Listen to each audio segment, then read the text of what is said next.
আসসালামু আলাইকুম রহমতুল্লাহ। প্রিয় শিক্ষার্থী বন্ধুরা, আশা করি সবাই ভালো আছো। প্রথমেই ফিরে দেখা আমরা লাস্ট লিসনে কি শিখেছিলাম। সর্বশেষ লিসনে আলোচনা করা হয়েছিল ইসিম বা নামপদ নিয়ে। নামপদের ক্ষেত্রে যে বিষয়টা অত্যন্ত গুরুত্ব দিয়ে বলছিলাম যে প্রতিটা ইসিম এর 4টি বৈশিষ্ট্য অবশ্যই থাকবে। সেই 4টি বৈশিষ্ট্য কি? যেটা হচ্ছে ডেফিনিটনেস, মানে ইসিমটা হয় ডিফিনাইট হবে মারিফা অথবা ইনডিফিনাইট হবে নাকেরা। 2 নম্বর হচ্ছে জেন্ডার থাকবে তার অবশ্যই একটা, সেটাকে জিন্স বলা হয়, সেটা হয় মেসকুলাইন মুজাক্কার হবে অথবা ফেমিনাইন মুয়ান্নাস হবে।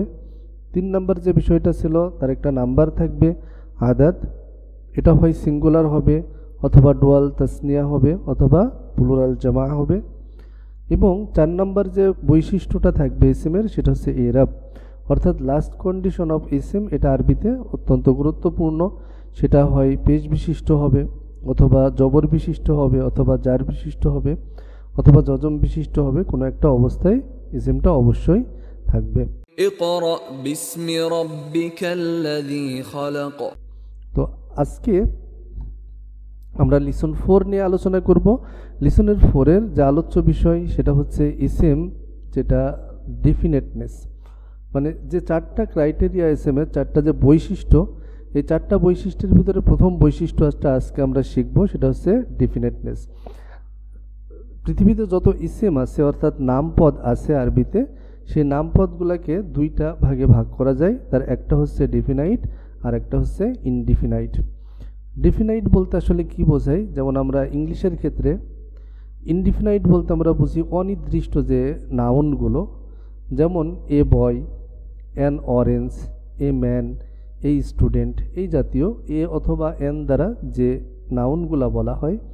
আর ডিফিনাইট বলতে মারিফা, যেটা আর্টিকেল দা দ্বারা প্রকাশ করা হয়, যেমন the boy, the orange, the man, the students, এই জাতীয় যে ইসেমগুলা বা নাউনগুলো। তো এখন আমরা এই সম্পর্কে আরও বিস্তারিত জানব। প্রথম যে কয়েকটা লিসন থাকবে, 6 থেকে 7টা লিসন, এই 7টা লিসন যারা অত্যন্ত গুরুত্ব দিয়ে করবে, পরবর্তী লিসনগুলা বা যখন আমরা মূল প্র্যাকটিসে যাব তখন এই বিষয়গুলো আমাদের সবার কাছে ইনশাল্লাহ অনেক অনেক বেশি সহজ হয়ে যাবে। তো আমি খুব সহজ ভাষায় যে কথাগুলো মনে রাখারই দরকার সে বিষয়গুলো আলোচনা করার চেষ্টা করছি। দয়া করে একটু মনোযোগ দিয়ে প্রথম এই কয়েকটা লিসন বুঝে নিতে হবে, এটা আমাদের পরবর্তী সবগুলা লিসনের একটা সারমর্ম জাতীয়। প্রথমে আমরা ইনডিফিনাইট সম্পর্কে জানি। ইনডিফিনাইট কি? ইনডিফিনাইটের সংজ্ঞা হচ্ছে বা নাকেরা হলো এমন শব্দ যা কোনো নির্দিষ্ট ব্যক্তি, বস্তু, স্থান বা প্রাণীকে নির্দেশ করে না, অর্থাৎ অনির্দিষ্ট। যেটা অনির্দিষ্ট মানে আমরা বুঝতে পারছি যেটা কি করে না, কোনো নির্দিষ্ট ব্যক্তি, কোনো নির্দিষ্ট বস্তু বা কোনো নির্দিষ্ট স্থান এমন কোনো কিছুকেই বোঝায় না। এটি সাধারণত কোনো অজানা বা অনির্দিষ্ট কিছুকে বোঝায়। অজানা বা অনির্দিষ্ট কিছু কেমন হতে পারে? আমরা যদি সাধারণভাবে বলি তাহলে সাধারণত আমরা একটা বিষয় সবসময় মাথায় রাখতে হবে আরবি ভাষা শেখার ক্ষেত্রে, যে আরবিতে যখন আমরা কোনো শব্দ মুখস্থ করব সেই শব্দগুলো সাধারণত তানবিন। তানবিন মানে কি? সেটা হয় 2 জবর অথবা 2 জের অথবা 2 পেশ অবস্থায় যুক্ত থাকে। তাহলে এই তানবিন যুক্ত যে শব্দগুলো, এই শব্দগুলোকে আমরা সাধারণভাবে কি বলবো, এটা নাকেরা অবস্থায় আছে বা অনির্দিষ্ট ইনডিফিনাইট অবস্থায় আছে। ইংরেজিতে যেমন এ বা এন এর মতো কাজ করে, অর্থাৎ আমি যদি বলি কিতাবুন তাহলে এখানে বলবো একটি বই।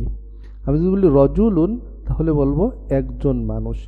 অর্থাৎ আমরা যখন কোনো ইসিম শিখব সাধারণভাবে মাথায় রাখবো ইসিমের শেষে, ইসিমের শেষ বর্ণে যদি 2 জবর 2 জের 2 পেশ থাকে তাহলে সেটা অনির্দিষ্ট বা ইনডিফিনাইট বা নাকেরা, আমরা যেটাই বলি না কেন। তো এই বিষয়টা আমাদের সুন্দর করে মাথায় রাখতে হবে, কারণ এই মারিফা এবং নাকেরার উপরে অনেক কিছু নির্ভর করে, অনেক নিয়ম বা অর্থ করার ক্ষেত্রে এটা অনেক বেশি গুরুত্ব বহন করে। তো কিতাবুন, আমি আবারও বলছি কিতাবুন 2 জবর 2 জের 2 পেশ অবস্থায় কোনো ইসেম আছে, তার মানে সেটা নাকেরা অবস্থায় আছে, অর্থাৎ অনির্দিষ্ট অবস্থায় আছে।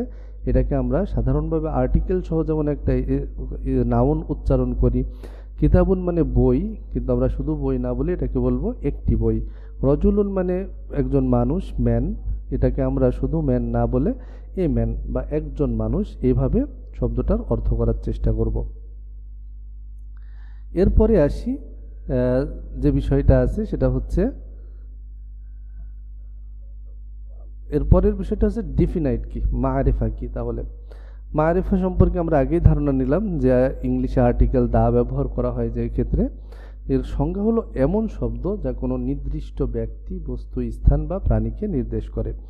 এটি পূর্ব পরিচিত বা নির্দিষ্ট কিছুকে বোঝায়। পূর্ব পরিচিত হতে হবে বা এটা বোঝাবে যে এটা নির্দিষ্ট কোনো একটা কিছু।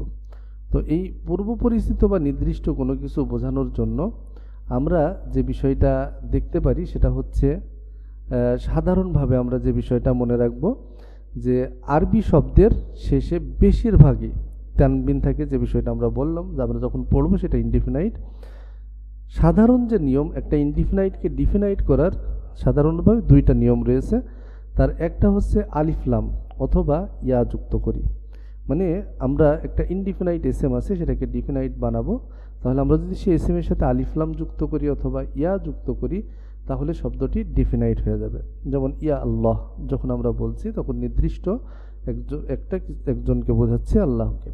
ইয়া রহমান, ইয়া রহমান, ইয়া গফুর, আমরা যখন এভাবে ডাকছি তখন এক নির্দিষ্ট কিছুকে বোঝাচ্ছি। কিন্তু কোনো শব্দের শুরুতে যদি মানে এই জায়গায় আরেকটা বিষয় মাথায় রাখতে হবে, আলিফলাম যুক্ত হলে তানবিন হবে না।